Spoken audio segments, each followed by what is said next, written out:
Listen to this. President Trump is going to make a determination what he thinks is great for the country and what's fair for the country. But the fact that I was able to terminate Roe v. Wade after 50 years of trying, they worked for 50 years. I've never seen anything like it. They worked, and I was so honored to have done it.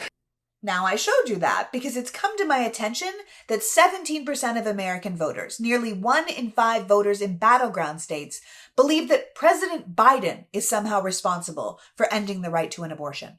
So I came here to drive home the fact that that is not the case. That the ending of Roe v. Wade was, just as Trump said, a long-term plan of the far right to put women back under the thumb of patriarchal authority.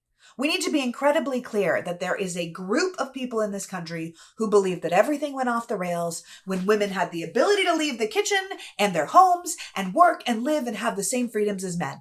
And the day that Roe v. Wade was decided in 1973, their plan to overturn it began. But I want to be incredibly clear that the person responsible for stripping American women of the right to their own body, the right to make decisions for themselves, the right to decide what is best for their life and their family is the Republican Party, the far-right conservatives, and the evangelical movement. And at the very top of that heap, President Donald J. Trump.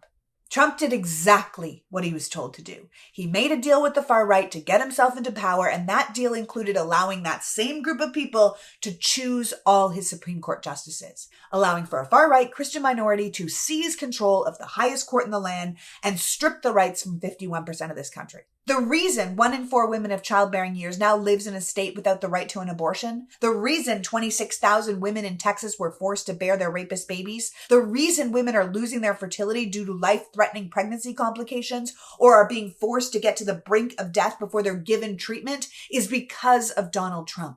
And he is, what did he say? Honored to have brought us to this reality.